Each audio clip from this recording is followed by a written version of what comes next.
Tagaste. Aujourd'hui, Soughagras, ville d'Algérie située à l'est algérien.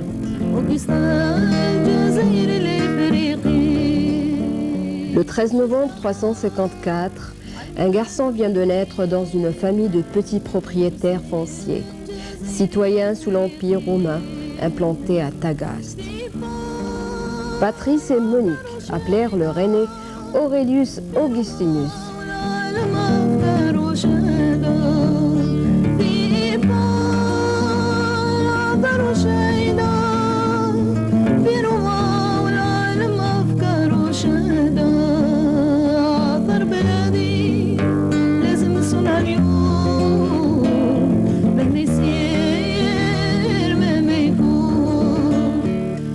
Patrice, son père, était un païen. Monique, sa mère, une chrétienne fervente.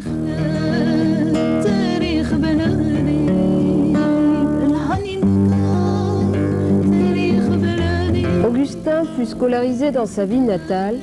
Déjà depuis son jeune âge, ses parents lui prêtaient beaucoup d'attention. Ils ont compris qu'il possédait une intelligence prometteuse. À l'âge de 13 ans, pour ses études secondaires, il rejoint les bancs de pierre du collège universitaire de Mador, ville natale du fameux et célèbre Apulée Apollonios, pour étudier la grammaire sous la conduite du grand et maître Maxime.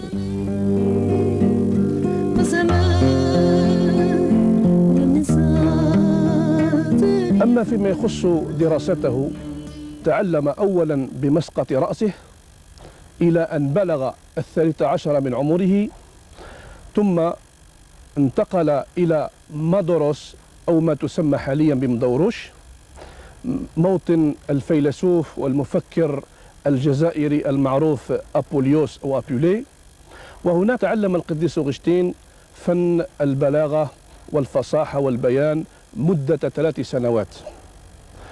فدرس أولا لميتامورفوز أي الممسوخات والحمار الذهبي لاندوغ للفيلسوف أبولي، ثم درس النحو على أكبر نحاة ذلك العصر وهو ماكسيم. إلى جانب ذلك فقد تعلم اللغة اللاتينية واللغة الإغريقية إلى جانب اللغة البونيقية، كما درس فضلا عن ذلك سيسخان، فيرجيل، وخاصة المؤرخ الشهير سالوست. عندما بلغ 16 من عمره رجع إلى تغست سوغهراس، فقعد هناك مدة سنة في بطالة، لأن أبوه كانت له طموحات لكنه كانت الوسائل المادية أو المالية آنذاك محدودة. فقام شيخ بلدية تغست وهو رومانيوس بتمويل تدريسه. على إثر ذلك انتقل إلى قرطاج وقعد هناك مدة 5 سنوات بقرطاج، حيث تعلم البلاغة والفصاحة وفن الخطابة. وبعد ذلك كان خاصة بقرطاج اتخذ خليلة على غير عادة المسيحيين، فأنجبت منه ولدا اسمه أديودات ديودوني. وبعد ذلك رجع إلى سوغهراس، وهناك ناضل ودخل في مذهب المانوية أي المانيكييزم مدة 12 سنة، كلها شكوك وصراعات فكرية وعقائدية. فقام بالتدريس في مسقط رأسه سوغهراس، وفي عام 383 انتقل وشد الرحال إلى روما.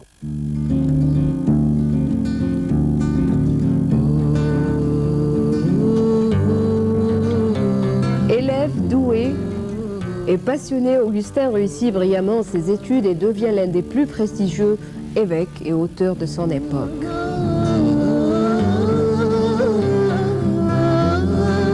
À cette époque, la tâche d'évêque est très lourde. Il est juge, défendeur des opprimés et le pacificateur.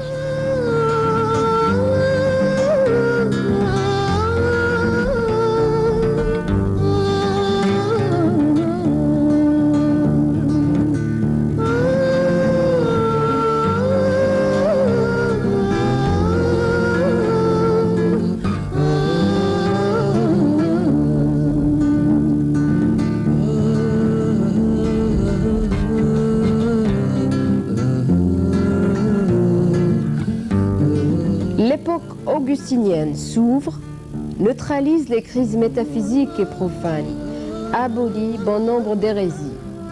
Partout à travers le monde, les initiés de la chrétienté seront à l'écoute de cet Algérien, fils de Tagaste et de Numidie.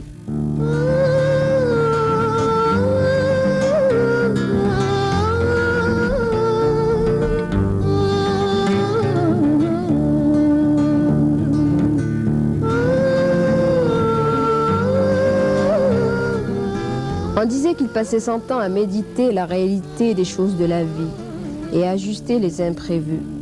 Son espoir et sa patience résident dans la raison de son existence.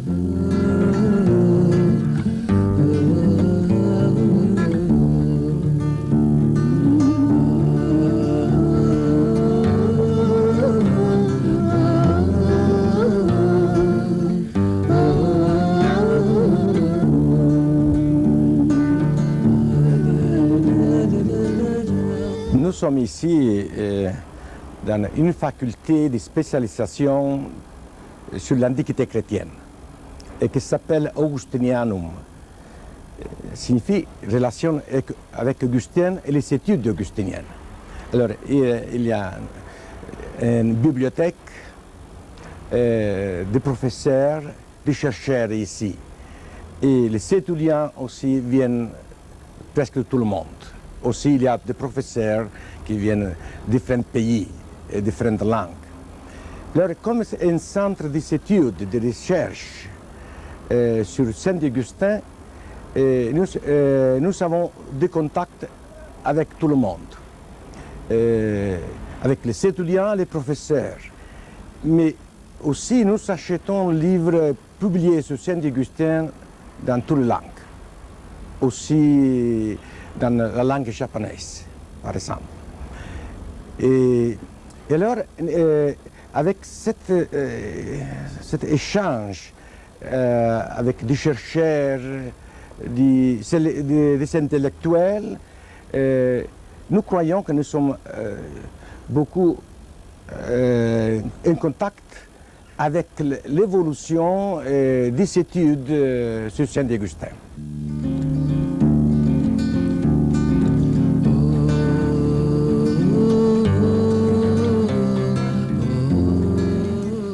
Augustin est né à Tagaste, sous Caras. Il a fait ses études dans sa ville natale et à Modaros. Et après, à Carthage, il a fait les études supérieures. Il a commencé à donner des cours, être professeur à Carthage, à Rome et à Milan. Et après, il est rentré à Hippone. Il a passé toute sa vie en Algérie du Nord, où il a écrit beaucoup. Et il a voyagé beaucoup dans l'Afrique du Nord. Et il est mort à Hippone. Et son corps, après, a été porté en Italie, en Sardaigne, et maintenant à Pavie.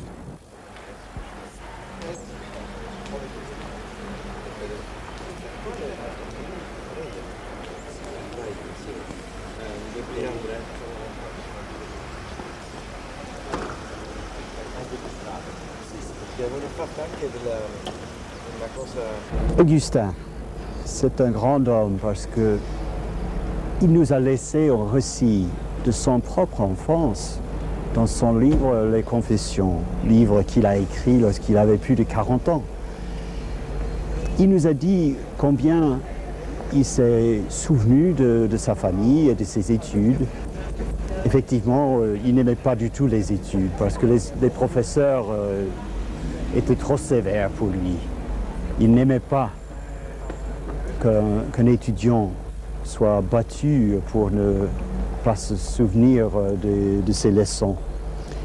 Mais finalement, il a fait ses études très bien parce qu'il a appris la langue française, la langue latine, il a écrit dans cette langue et ses œuvres sont plus de 5000 mots.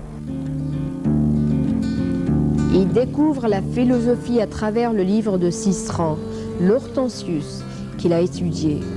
Ce fut pour lui une véritable révélation et peut être considéré comme la première étape de sa conversion.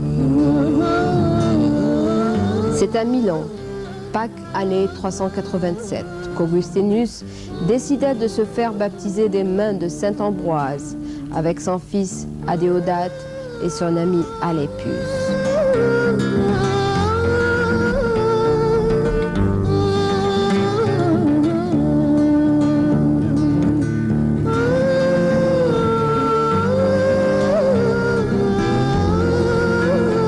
Une année après sa conversion, sa mère Monique, qu'il aimait tendrement, décède en août 388 à Ostie.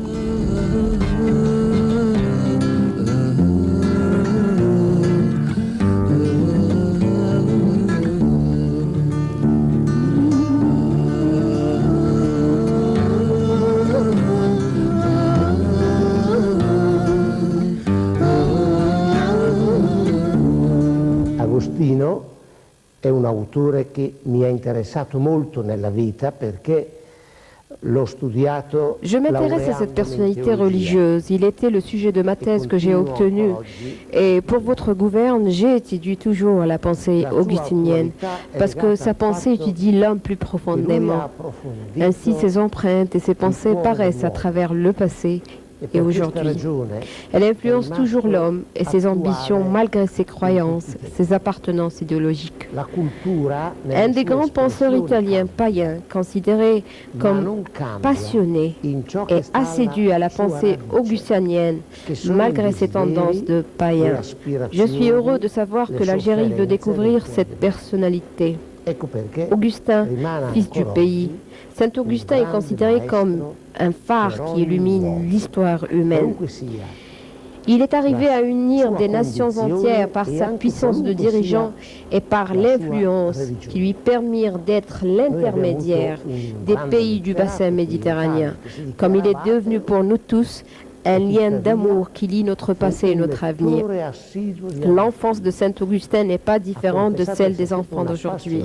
Ils se ressemblent quelque peu. Il n'était pas très proche de ses maîtres, il était passionné de littérature qu'il lisait avec admiration.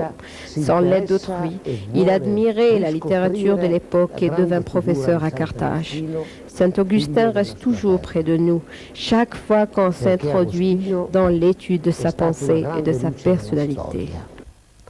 Sant'Agostino può essere un uomo che unisce più profondamente i popoli. Sant'Agostino è stato un grande maestro di vita.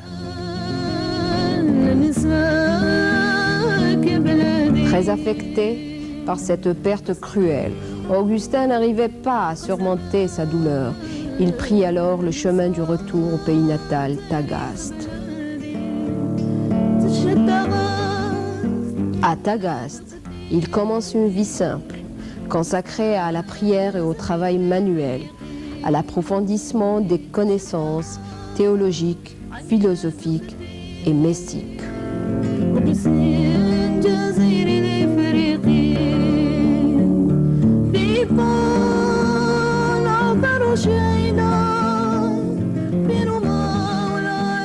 Et de là, sa relation avec la région de Guelma, c'est-à-dire l'antique Calama et toutes les régions limitrophes, Saint-Augustin avait une relation assez spéciale avec cette région. En effet, à part la foi qu'il partageait avec les disciples chrétiens qui habitaient Calama, il avait aussi de l'amitié. Il vouait une grande amitié à cette région. En effet, Posidius, le célèbre évêque de Calama, était son ami intime. Il était aussi son biographe. Et Calama, l'actuel Guelma, était pour lui un passage obligé. Il passait énormément par cette région. En effet, chaque fois qu'il rejoignait Tagaste ou Mador, l'actuel Soqras ou Mdaouresh, Dipon, il devait passer par là, voir ses disciples, apaiser ce qu'il y avait comme différent et aussi prêcher la bonne foi, prêcher l'amitié, prêcher la tolérance.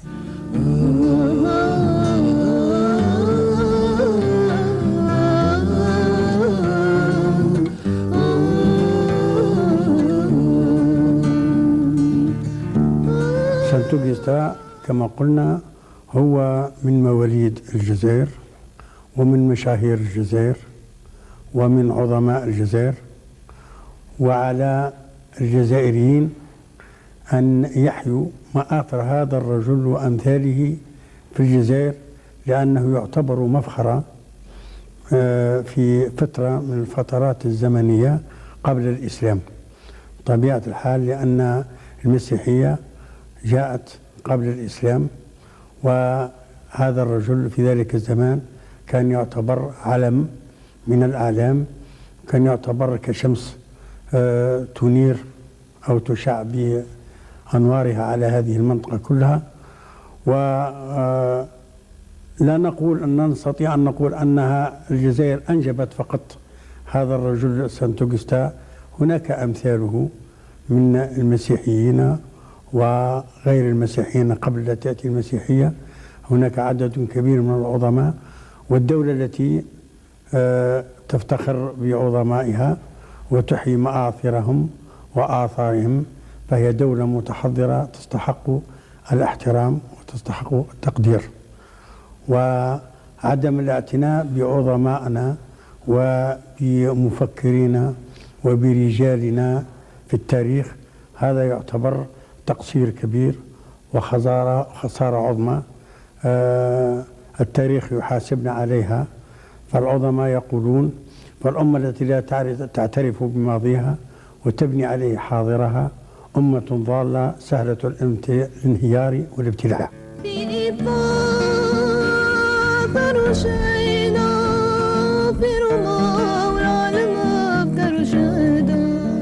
Hippo-Régius, Hippone, actuelle Annaba, ville d'Algérie, une ville vieille de plus de 26 siècles.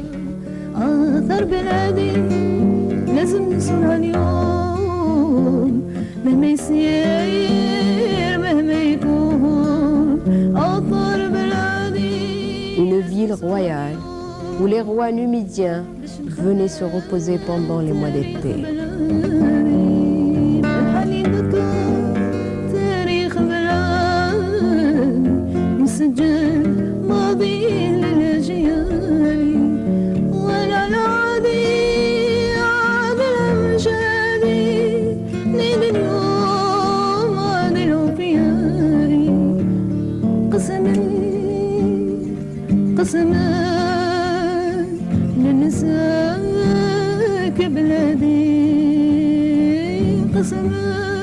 Elle a abrité les civilisations numides, puniques, romaines. C'est la ville où Officia a mis au point ses écrits, sa mystique, ses pensées, sa théologie, Saint Augustin.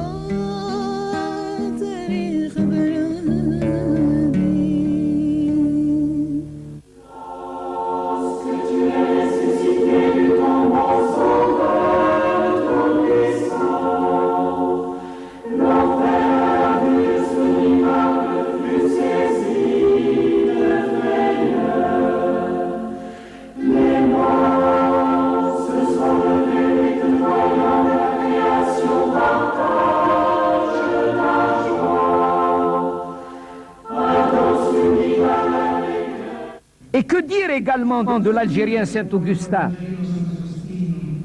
qui apporta tant à l'Église, théologien, philosophe, écrivain, tribun, homme d'action, l'homme de la cité de Dieu et des confessions, qui fut l'évêque d'Hippone, l'actuel Annaba dans l'est du pays algérien, où il a rendu l'âme,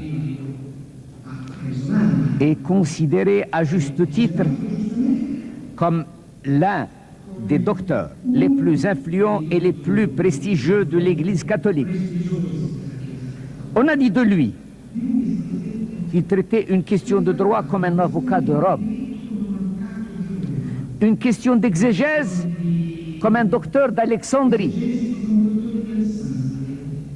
Il argumentait comme un philosophe d'Athènes. Il commentait un document d'archives comme le plus érudit des historiens. Il racontait une anecdote comme un bourgeois de Carthage. un exploit des circonciliants comme un ouvrier d'Hippone. Oserais-je dire, personnellement, qu'il fut aussi cartésien avant Descartes lui-même.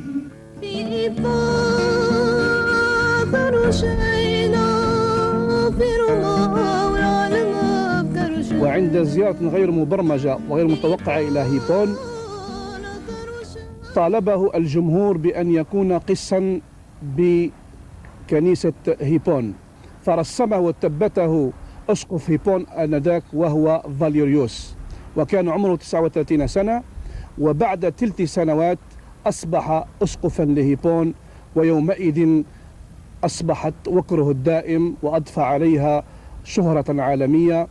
وبهيبون ألف عدة كتب منها مي كونفيسيون إلى la cité de Dieu.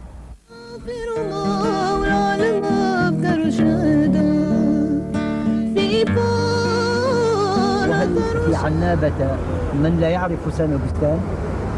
واحد من أعظم ما أنجبت الجزائر من مفكرين، ابن من أبنائها البررة ومن أعلامها الذين عرف العالم بعض الفكر الجزائري عبره. ولد في سوق أهراس، درس في مداورش، وبعد أن تلقى علومه الأساسية في الجزائر ذهب إلى قرطاج ومنها إلى إيطاليا، ثم عاد إلى الجزائر ليكون أسقف عنابة ومؤلف كتاب الاعترافات ومدينة الله، وهما كتابان من أعظم ما أنجب مفكرو العصور الوسطى. نعم، إننا نعرف سان أوغسطين جيدا، كما أن عنابة قد تأثرت به وحملت اسمه، فمدرسة ثانوية بها تحمل اسمه، والبازيليك المعروف في عنابة يحمل اسم هذا المفكر الجزائري المغاربي العظيم.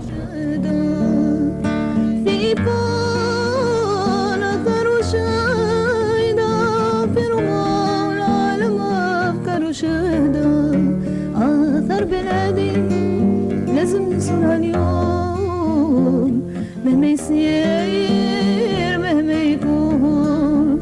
آثار بلادي لازم نصونها اليوم، باش نخلد. Nous sommes fiers de l'algérianité de Saint-Augustin. Cette fierté se concrétisera, Inch'Allah, à l'avenir, dans la mesure où la ville de Annaba organise chaque année un festival qui s'intitule le Festival d'Hippone. Et pour cette année, nous envisageons organiser des journées d'études et des meetings pour essayer de mettre en relief toutes les œuvres que cet homme a réalisées au niveau de notre ville. Et aussi, cela servira de transmettre un message aux générations présentes et à venir.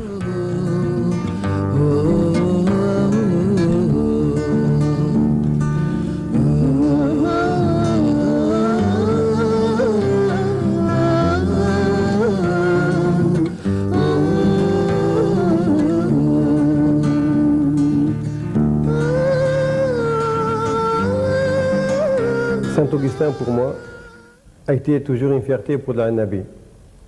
Nul ne peut omettre une partie aussi marquante de l'histoire d'Annaba, de l'Algérie et du monde entier. Et cela, quelles que soient nos convictions et nos appartenances culturelles, religieuses ou politiques.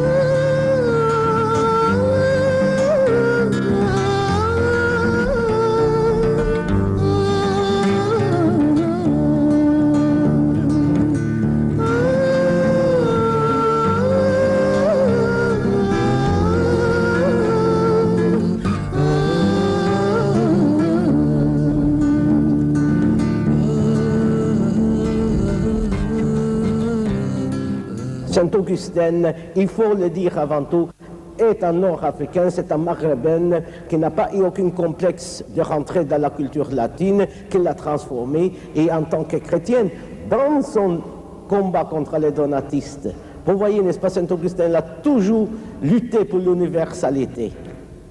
Non, on ne peut pas renfermer Saint-Augustin dans un espace. Et surtout à cause aussi, je pense, de toute sa théologie et philosophie de l'amour.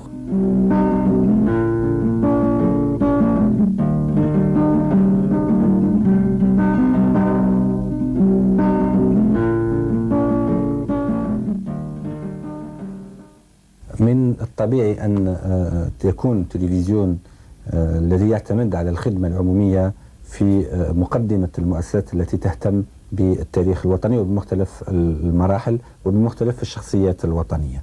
وأكيد أنا شخصية مثل القديس أوغسطين أو سانت أوغسطين هو من الشخصيات التي يجب أن نهتم بجوانب كثيرة من حياته، لأن الأجيال يجب أن تعرف بأن في هذا البلد على هذه الأرض الطيبة ثرية بالشخصيات من مختلف الديانات، من مختلف الحضارات ومن مختلف الثقافات، وهذا ما يجعل قوة تماسكنا الاجتماعي والثقافي وما يجعلنا متفتحين انطلاقا من اهتماماتنا المختلفة وانطلاقا من هذا الثراء المتعدد بالنسبة للمستقبل. وأعتقد أن مفاتيح المستقبل هي في الانفتاح كذلك على تاريخنا، على كل عصور تاريخنا وعلى كل أعلام تاريخ الجزائر.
Il fallait que dans la capitale, il y ait quelque chose qui rappelle la vie de Saint-Augustin, qui est quand même le plus grand écrivain algérien, l'un des plus grands écrivains algériens qui ait existé.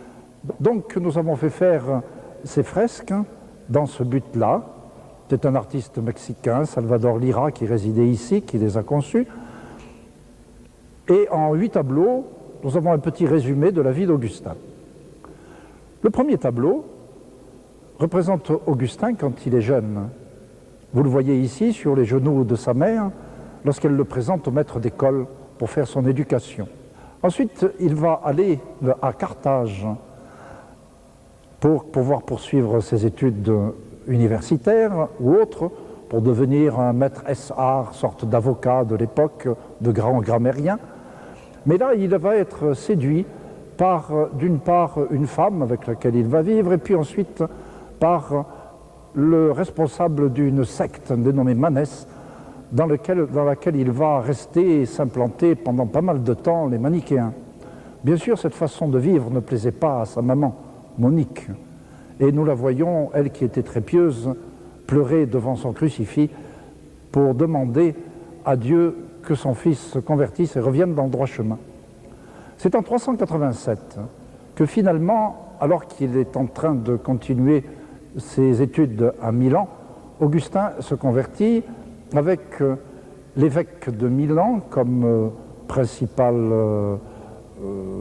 responsable de son enseignement. L'évêque, vous le savez, c'est le chef des chrétiens sur un secteur donné.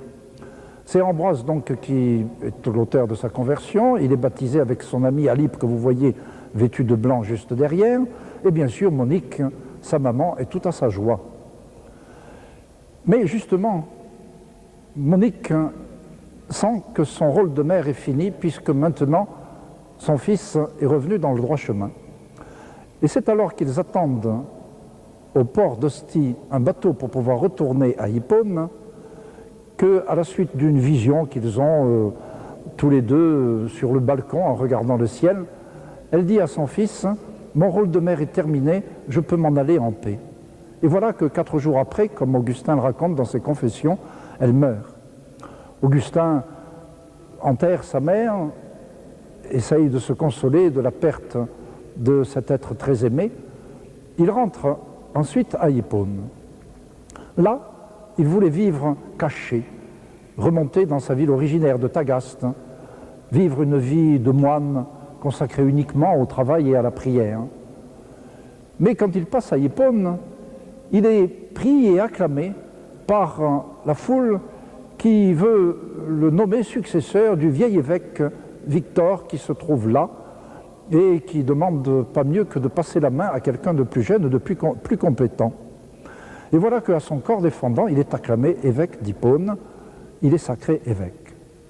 C'est donc là, à Hippone, que pendant plus de 30 ans, Augustin va écrire, correspondre, prêcher et devenir ainsi l'un des maîtres à penser de l'époque, de son siècle. Nous avons voulu représenter cela par 3 tableaux. Le premier fait allusion à une légende, ce n'est pas historique, une légende sur saint Augustin, qui veut qu'un jour il se promenait sur le bord de la mer, et là il voit un enfant qui est en train de verser de l'eau de mer dans un trou fait dans le sable. Augustin demande à l'enfant, mais qu'est-ce que tu fais là? Et l'enfant lui dit, tu le vois, je suis en train de verser toute la mer dans ce trou. Mais tu n'y arriveras pas, mon enfant. Ah, lui dit l'enfant, si, j'y arriverai avant que toi-même aies complètement épuisé le mystère de Dieu. Nous le voyons sur le tableau suivant, en train d'écrire ses confessions, qui est son livre le plus célèbre, ou bien la Cité de Dieu. Le tableau suivant le représente en train d'enseigner son peuple, car il n'a jamais oublié sa responsabilité et sa charge d'évêque, c'est-à-dire de chef des chrétiens, qui doit veiller à ce que son peuple soit vraiment instruit et vive d'une façon sainte et irréprochable. Alors il prêchait au moins chaque semaine, et bien souvent 2 fois par semaine dans son église, cette église dont vous pouvez trouver les restes encore à Annaba. Il y a encore la base des murs et même le trône d'où Augustin prêchait pour enseigner son peuple. Et vous savez qu'à l'époque, on arrivait à prendre les écrits par une sorte de sténographie. Sur la gauche, vous avez là un homme qui est en train d'écrire. Et nous avons conservé plus de 360 et quelques, je crois, des sermons d'Augustin, qui restent toujours très lus et très commentés grâce à la profondeur de sa pensée qui a traversé les siècles. Les spécialistes font remarquer que le nom de sa mère, Monica, est un nom qui renvoie à une racine punique. Donc on a déjà cette certitude en ce qui concerne sa mère. Elle s'enracine dans l'histoire de l'Afrique du Nord de cette époque-là, qui était à la fois de culture libyque, comme on disait alors, et de culture punique. Alors, en ce qui concerne son père, qui s'appelait Patricius, certains ont voulu déduire du fait qu'il avait un nom romain qu'il était lui-même romain. Mais il faut savoir qu'à cette époque-là, la plupart des habitants de l'actuelle Algérie ou de l'actuelle Tunisie, de l'Africa de l'époque, prenaient des noms romains parce que c'était la culture écrite. Et il est méditerranéen d'abord parce qu'il est né tout près de la Méditerranée, à Tagaste, qu'il a fait ses études à Carthage, donc qui était l'une des capitales de la Méditerranée de l'époque, qu'il a été évêque pendant presque plus de 40 ans dans la ville d'Hippone, qui est au bord de la Méditerranée. Il est méditerranéen par son style. Évidemment, il faut pouvoir le lire en latin, mais il a une langue très chaleureuse, où les images abondent, où le rythme de la phrase joue souvent avec les contrastes possibles entre les mots latins.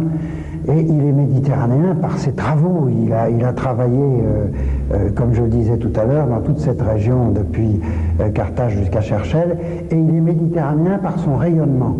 car en réalité, au nord de la Méditerranée à cette époque-là, dans l'Italie romaine, comme dans la Gaule, et même comme en Espagne, on recevait ses lettres, on lisait ses traités, on lui demandait d'intervenir pour éclairer les questions que les uns et les autres se posaient. Il avait même des interlocuteurs qui étaient en Palestine, comme Saint Jérôme à l'époque.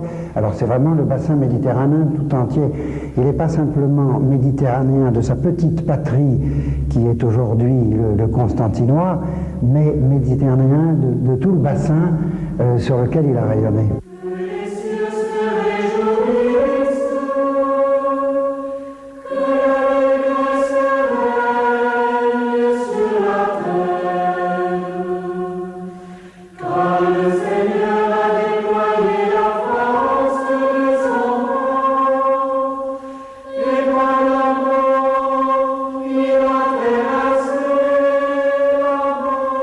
Saint-Augustin dit que dans la vie d'un croyant, l'essentiel, c'est l'amour de Dieu et l'amour des frères, et qu'on ne peut pas séparer l'un de l'autre, que c'est l'amour des frères qui rend visible notre amour pour Dieu, et que c'est notre amour pour Dieu qui nous invite à nous faire proches de nos frères. Or, cette relation entre chrétiens et musulmans que nous voulons mettre en œuvre dans la société algérienne, c'est justement une relation positive. Je sais qu'il y a eu dans les siècles passés des tensions, que la présence de l'Église en Algérie a été pendant toute une période liée à la présence coloniale, mais nous sommes maintenant dans une nouvelle étape. L'Algérie est indépendante, l'Algérie nous fait une place dans la société, et non seulement elle nous fait une place, mais voici qu'en ce moment, elle redécouvre avec nous que Saint-Augustin fait partie du patrimoine national. Cela prouve que l'Algérie prend en considération la personnalité de Saint-Augustin, et il est important que toutes les personnes qui considèrent que Saint-Augustin a contribué largement au développement du patrimoine universel par sa réflexion spirituelle s'aperçoivent que l'Algérie aussi entend garder ce patrimoine et le faire connaître. Nel 724 Sant'Agostino trova il suo riposo nella Basilica di San Pietro in Celdoro. Da quel momento la Basilica di San Pietro in Celdoro diventa un punto fondamentale per la cultura, per la fede della città di Pavia e per il mondo europeo. Da qui, dal convento di San Pietro Celdoro, partono grandi studiosi. L'Università di Pavia trova in questo convento grandi maestri per il pensiero teologico e filosofico nella cultura pavese, ma anche per le varie università di Pavia. La cathédrale de San Pietro del Cidorino, depuis 724, était et est toujours un centre religieux et culturel à Pavie, puisqu'elle abrite l'âme de Saint-Augustin. Une lumière culturelle et religieuse, non seulement à Pavie, mais aussi dans toute l'Europe. Ainsi, l'université de Pavie est devenue un phare réel, un centre d'études de différentes religions et philosophies, comme elle est devenue le centre des visiteurs venus de toute l'Europe, soit pour des raisons culturelles ou pour le pèlerinage et l'amour du catholicisme. Studiosi e fedeli. Il libro delle Confessioni è un libro ancora oggi molto tradotto in tutto il mondo e letto. Per quale il motivo di un libro scritto da un autore di 1600 anni fa? Il motivo è che Agostino è un uomo che parla anche all'uomo di oggi, che invita l'uomo a scoprire la propria identità guardando i valori che ogni persona ha, per poter questi valori farli vivere nel luogo, nell'ambiente in cui lui si trova.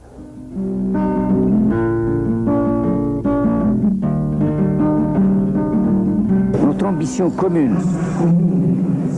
et les pays neufs que nous sommes y adhèrent pleinement, et de réaliser une universalité enrichie par un véritable renouveau moral qui n'exclut personne, qui ne marginalise personne. Une vision humaine en quelque sorte, une vision globale. Nous sommes depuis l'aube de notre histoire,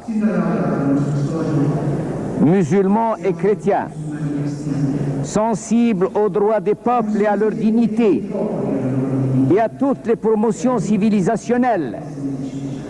L'ardeur des premiers apôtres qui étaient toute spiritualité a fait accéder les petits peuples au rang de grandes nations. القديس أوغسطين سانت أوغسطين هو من أعلام الجزائر التي تفتخر بهم هذه البلاد، ويمكن للإنسانية أن تفتخر بهم أيضا.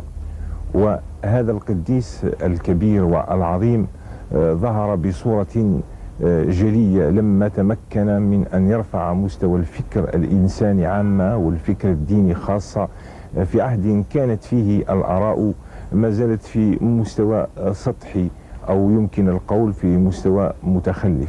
ويمكن للإنسان أن يدرس تراث هذا القديس الجزائري ذو الأهمية من خلال كتبه ومؤلفاته، فيجد أن أغلب الآراء التي جاء بها تصب في اهتمامات الفكر الإنساني والفكر الديني، ويمكن القول بأن آراءه لها قاسم مشترك مع ديانات أخرى، وعلى وجه الخصوص الديانة الإسلامية. نجد أن القديس أوغسطين الجزائري قد حارب محاربة كبيرة وعميقة الدوناتيين لكونه يرى بأن هذا الطريق وهذا الاتجاه يمكن أن ينزل بمستوى الدين، ومن ثم دعا إلى رفع مستوى التفكير الديني عن طريق الاهتمام بالنخب. وديننا الإسلامي يدعو إلى أهمية والاهتمام بالعلم والعلماء. وتظهر النقطة الثانية عند القديس أوغسطين الجزائري في كونه أنه حارب البدع والمنكرات والشرك بكل مظاهره وأنواعه، والدين الإسلامي يقوم على التوحيد ويحارب هذه الطريقة في التفكير والسلوك. والنقطة الثالثة والأخيرة التي يمكن أن نقولها عن هذا الرجل الذي لا يمكن لنا أن نحصر كل فكره في هذه الدقائق هو أنه دعا إلى احترام مسؤولية الإنسان، وحمل الإنسان مسؤولية كبيرة من حيث أن هذا الإنسان يجب عليه أن يجيب عن مواقفه وعن سلوكاته أمام الله سبحانه وتعالى، فهو حر، إلا أن حريته هذه تصب وترتبط ارتباطا وثيقا بالفضل الإلهي، كون أن الإنسان حر لا يمكن أن نعتبر ذلك إلا نعمة من نعم الله. وديننا الإسلامي يدعو إلى تحمل الإنسان لمسؤوليته كاملة في هذه الحياة.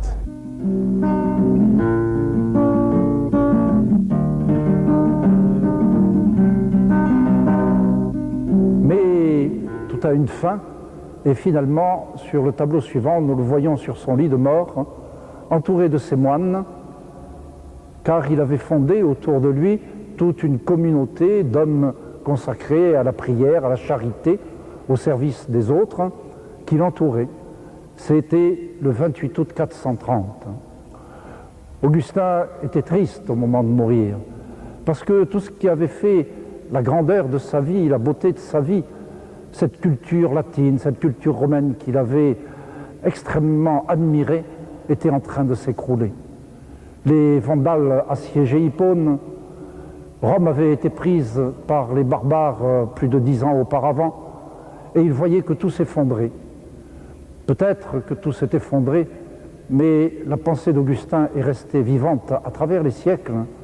Elle a survécu à toutes ces catastrophes qui ont pu exister, et nous pouvons dire que dans le monde de l'Occident, la pensée d'Augustin a servi de guide et de maître à la pensée moderne pratiquement jusqu'au XVIIe siècle.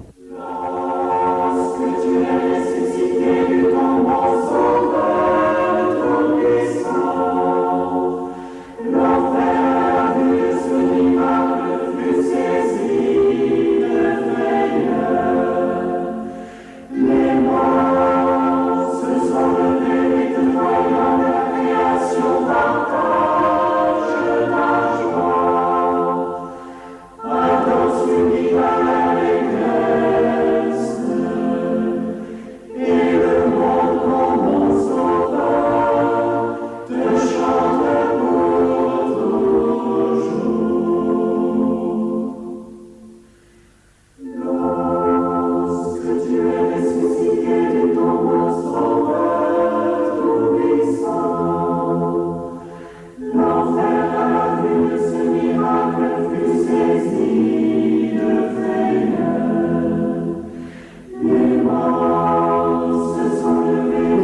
Tagaste, infatigable, poursuit inlassablement son œuvre grâce à ses dons prestigieux d'orateur, à la sincérité de ses convictions, à la profondeur de ses écrits. Il donne au christianisme et à l'Église une longue théologie et des ouvrages d'une tenue littéraire jamais atteinte.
عن ميلاد القديم وبسين جزيرة الإفريقية في